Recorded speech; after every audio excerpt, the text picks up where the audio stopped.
मेहनती किसान की कहानी। किसी गांव में एक किसान रहता था। इस संसार में वह बहुत ही गरीब था।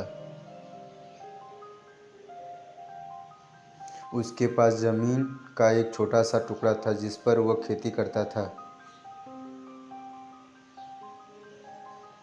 उसका गुजारा अत्यंत कठिन तरीकों से होता था। एक दिन सूरज की गर्मी चरम सीमा पार थी, परंतु किसान हमेशा की तरह खेत में काम कर रहा था। पसीने से लथपथ किसान बुआई के लिए खेत जोत रहा था। इसी बीच खेत में खुदाई करते समय जमीन में एक बड़ा सा लकड़ी का बक्सा मिला। मेहनती किसान की किसान कहानी। ने सावधानी से बक्से को निकाला। पहले तो किसी उसके गांव समझ में में एक नहीं आया, किसान फिर रहता था। बक्से इस का क्या संसार में करे। वह बहुत ही गरीब आखिर था। उसने बक्से को खेत से बाहर रख दिया। उसके पास जमीन का एक छोटा सा टुकड़ा था जिस उसे पर साफ वह खेती करके जो करता था। रोटियां वह घर से लाया था वह बक्से में रख दिया उसका गुजारा और अत्यंत अपने काम कठिन में जुट तरीकों गया। से।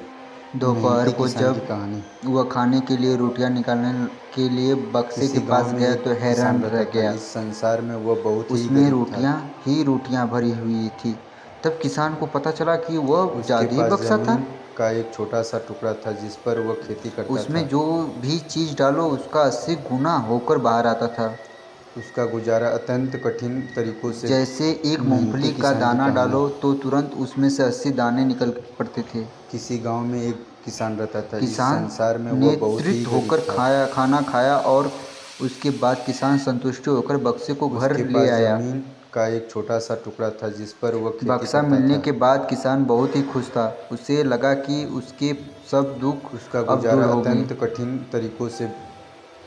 वह लालची बल्कि नहीं धैर्यवान व्यक्ति था। उसने बक्से का दुरुपयोग नहीं किया।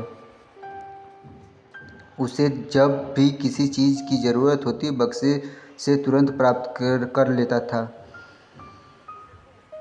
समय गुजरने के साथ साथ उसके बक्से के बारे में गांव के जमींदार को पता लग गया। जमींदार बेहद लालची था और उससे लगा कि ऐसी ही जादुई चीज़ पर तो उसका अधिकार होना चाहिए। उसके आदेश पर जमींदार ने लठे किसान को पकड़ कर ले आया।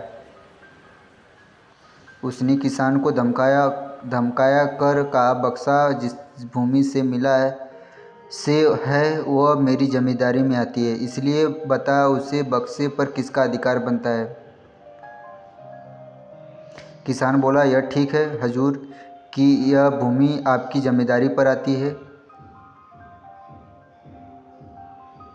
पर बक्सा जिस खेत से निकला है उस पर मैं खेती करता हूँ, अंत इस बक्से पर मेरा अधिकार बनता है।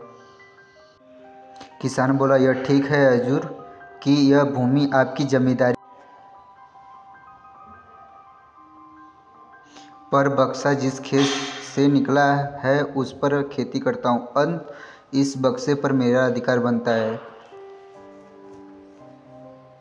किसान गिड़गिड़ाया, लेकिन जमींदार ने बहुत ही धमकाया। बक्सा पाकर जमींदार बहुत ही खुश हुआ, मगर किसान का रो रो के बुरा हाल था। जमींदार की अब चांदी हो गई। वह जो चाहता बक्से में डालता और उसे कई गुना पाकर खुश हो जाता। कुछ लोगों ने जादुई बक्से की खबर मंत्री जी के पास पहुंचा दी। पहले तो उसे विश्वास नहीं हुआ, फिर उसने अपने विश्वस्त सेवक को बक्से की सच्चाई परखने के लिए भेजा। वहाँ जो उसने बक्से का जो जादू देखा तो वह मंत्री के पास जाकर सारी सच्चाई बता दी। मंत्री ने जमींदार को बुलाया, फिर उसे डरते हुए कहा, हमें पता चला है कि तुम्हारे पास एक जादुई बक्सा है, उसे तुरंत हमारे हवाले कर दो। इसी जादुई बक्से को हाथ से निकलते हुए देखकर जमींदार की हालत खराब होने लगी। उसने मंत्री जी से बहुत विनती की पर मंत्री नहीं माना। बक्सा पाकर मंत्री मतवाला हो गया। विरोधियों को यह अच्छा मौका मिल गया।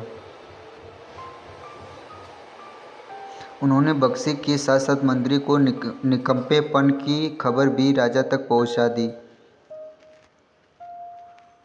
बक्से की बात सुनकर राजा अधीर हो उठा। वह अपने सेनापति के साथ साथ मंत्री के घर जा पहुंचा। उसने कहा, देश की सारी जमीन राजा की होती है, इसलिए जादुई बक्से पर भी उसी का हक है। मंत्री ने बिना देरी किए बक्सा राजा को दे दिया। जादुई बक्से को पाकर राजा प्रसन्न हो गया। सबसे पहले राजा ने जादुई बक्से की मदद से अपने खजाने की वृद्धि की। फिर राजा को उस बक्से की सुरक्षा को लेकर चिंता हुई। राजा हर कीमत पर उस बक्से को अपने साथ रखना चाहता था। राजा ने सोचा कि इसका रहस्य राज-जात करना चाहिए कि आखिर इस बक्से में है क्या। यह जानने के लिए राजा उसमें प्रवेश कर बैठा। जब बाहर निकला तो उसके पीछे 80 राजा बाहर निकले। असली राजा का कुछ पता नहीं चलता था। वे राजा राजसिंहासन में कब्जा करने के लिए एक दूसरे से लड़ने लगे। यह जानकर किसान को बेहद दुख हुआ। वह अपने आप को कोसने लगा कि कितना अच्छा होता कि मैं बक्से को ज़मीन में ही गड़ा रहने देता।